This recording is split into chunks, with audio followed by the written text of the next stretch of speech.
Hey everyone, I'm Big John and welcome to another episode of the DIS Ability Show. So, this week I want to talk to you about perhaps the most romantic thing you can do at Disney, a fairy tale wedding. Now, first of all, you gotta be super rich if you want to get married at Disney. But from what I have seen, it's worth it. And one of the most popular places to get married at Walt Disney World is the Wedding Pavilion at the Grand Floridian. There, couples can exchange vows with a backdrop of the castle. We will talk more about castles in just a few minutes. And we've actually walked inside of that chapel, and it's very beautiful. It really is. That was just a cough, don't worry. Or you can get married on Main Street after all the guests have left that night. And you can have the whole park to yourselves.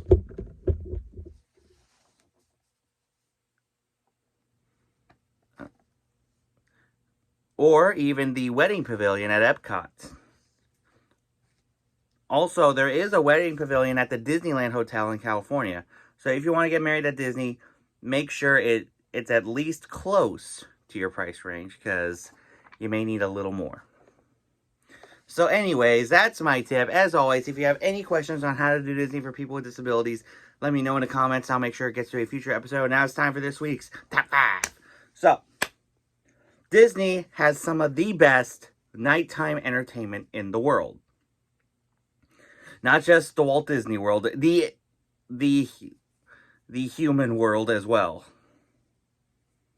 So this week we're going to cover my top 5 nighttime shows at Disney. Number 5, The Wonderful World of Animation. Now this is one of the shows that they project on the Chinese theater at Hollywood Studios, and it's amazing. They show clips of not only the most popular Disney movies, but also from the lesser known movies. And it's great that it shows the entire length of the Disney animated worlds that we know. And I especially love the ending part where it goes to from the beginning of from the already released mega hit all the way through time to Steamboat Willie at the end. And I think it caps off with a great way, like when Mickey says we're just beginning, and he goes right into the Chinese theater. Because back when they premiered this, Runaway Railway was still getting ready to be open. And I think it's very cool. All right, number 4, World of Color 1 at Disney's California Adventure. Now, we saw this show back in April. This is World of Color 1 is a special edition of World of Color that's part of the Disney 100 celebration. We have a video of that coming up very soon. And it's amazing. It shows clips and songs from Disney from Disney movies, and even some of their IPs such as Marvel and Star Wars. It's great. It's a really great show, and I can't wait for you guys to see our video of it. And it's awesome. It really is. Number 3, Fantasmic at Disneyland. Just a reminder, we have yet to see Fantasmic at Hollywood Studios. We would have if, of course, some of you have seen that What Just Happened video. But Fantasmic at Disneyland is amazing. I swear, I tried to give you guys a great video of it. I really did. But there were a lot of people in the way, and right when we got to the Maleficent scene, the storage went out. And I can't say it enough. We were lucky to be there the night before the dragon caught fire. How serendipitous is that? Am I right? But still, yeah, it's a great show. You got these characters dancing on these rafts. You got Mickey and you got the Evil Queen working with Ursula, Chernabog, and Maleficent. More villains at Hollywood Studios. But it's a great show, and we hope it's ready to come back Labor Day as it's promised at Disneyland. Number 2, Epcot Forever. Now, Epcot Forever is back for a limited time till Epcot gets their special Disney 100 Nighttime Spectacular ready. But still, Epcot Forever has been perhaps the best nighttime show Epcot has ever had since Illuminations closed. And now that those horrendous barges are gone, people can now see straight through World Showcase Lagoon once again. Good riddance to those giant tacos. But yeah, it's great. It has nostalgic Epcot songs such as The Universe of Energy, Hand in Hand, the Soarin' theme song, and of course, Figment's song, One Little Spark, and perhaps one of the most cringiest of them all, Veggie Veggie Fruit Fruit, which was part of the old Garden Rocks show. And my number 1 Disney nighttime show, one that also recently came back, Happily Ever After. I was very excited when Happily Ever After came back. I liked Enchantment. I liked that they had Walt in the beginning, but it wasn't enough for Disney. It wasn't enough. It wasn't enough for the guests. They said they liked Happily Ever After more, and I was one of the many people who screamed when Josh D'Amaro says Happily Ever After was coming back at the end of the 50th anniversary. Because the song Happily Ever After by Jordan Fisher and Angie Kellahauer, who can top that, am I right? And also, a couple of my other favorite scenes is Touch the Sky with Merida from Brave. And of course, one that always gets my hair sticking up is the Go the Distance with Mufasa. I know those are 2 completely different movies, but so anyway, let me know in the comments what your favorite Disney nighttime show is. And now it is time for DIS or DAT. Now, remember when I said we would talk more about the castles? Well, here goes. Because Disney is well known for the castle on both coasts. On one side, you have the OG Sleeping Beauty Castle at Disneyland, where inside you can walk through the story of Sleeping Beauty. Now, it's smaller, but you have to remember that the park was built in just 1 year, so Walt had to make do with what he had. And on the other side, you have Cinderella Castle at the Magic Kingdom, which of course is the superior. It's taller, it's 189 feet.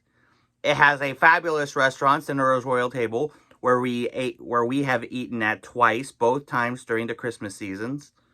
And not to mention the legendary Cinderella Castle Suite. A suite where you could actually stay for the night inside the castle. I know some people think it's an urban myth, but trust me, it's true. So let me know in the comments which castle is your favorite. DIS, Sleeping Beauty Castle, or DAT, Cinderella Castle. So, I know it's June, but we've got some Christmas announcements. Some big Christmas announcements, in fact. So, this year's Mickey's Very Merry Christmas Party will kick off on November 10th at the Magic Kingdom. And it's great because it has, of course, the Mickey's Once Upon a Christmas Time Parade, and the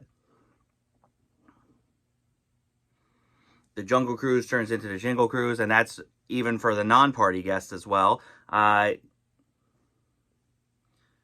There's going to be a new castle stage show this season featuring Anna and Elsa. The Frozen Holiday Surprise, I believe it's called. And unfortunately, once again, the Castle Dreamlights will not be coming back. I hate to say it, but I think the Castle Dreamlights have officially retired. But still, but apparently, Magic Kingdom is not the only park that's getting a special Christmas party this year. Hollywood Studios is also getting a special party on nights that aren't for Mickey's Very Merry Christmas Party. Disney's Jollywood Nights. Now, this sounds promising, though, to be fair, it would sound even more promising if they said that the citizens would be a part of it. Fingers crossed. But still, I hear it's going to be great. They're going to have a DJ at the front of the park. Kermit and Miss Piggy are going to do a show at the Theater of the Stars, which, if you don't know, that's where we saw the Beauty and the Beast stage show. If you haven't seen that video, definitely check it out. And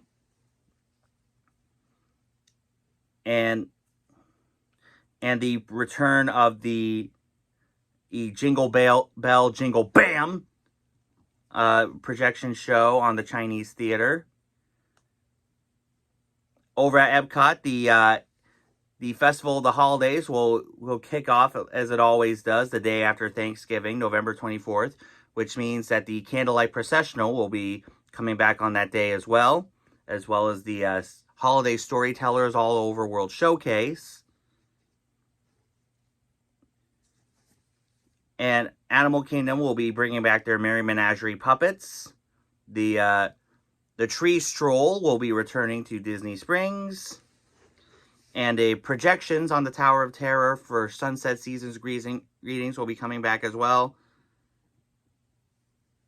I know I said I'm looking forward to my first ever Not So Scary Halloween party, but I think the Christmas season is superior compared to the Halloween season because it gets more, because I think the Christmas season at Disney is way more popular than the Halloween season, if not the rest of the Disney year altogether. So anyway, that's our show. As always, if you have any questions on how to do Disney for people with disabilities, let me know in the comments. I'll make sure it gets to a future episode for this week's shoutouts. Make sure you guys check out Samantha Lowe. She does amazing live streams. She has been live streaming some of the performers at Garden Rocks for Epcot's Flower and Garden Festival. Definitely check her out. Also, make sure you guys check out the Tim Tracker. He does great vlogs, not only from the parks, but at home as well. Also, make sure you guys check out my buddy Beth over at Beth's Disney Adventures. She does amazing live streams from the parks twice a week. So definitely check her out as well. Also, make sure you guys check out Christian from Right Down Main Street. She does great food reviews at the many restaurants in the parks. Definitely check her out. For the latest Disney news and gossip, make sure you guys check out WDW Magazine. If you haven't subscribed here yet to the Big John Network, what in the Walt Disney World are you waiting for? And ding the bell for notifications so you never miss a second of the fun. And until next time, may the mouse be with you.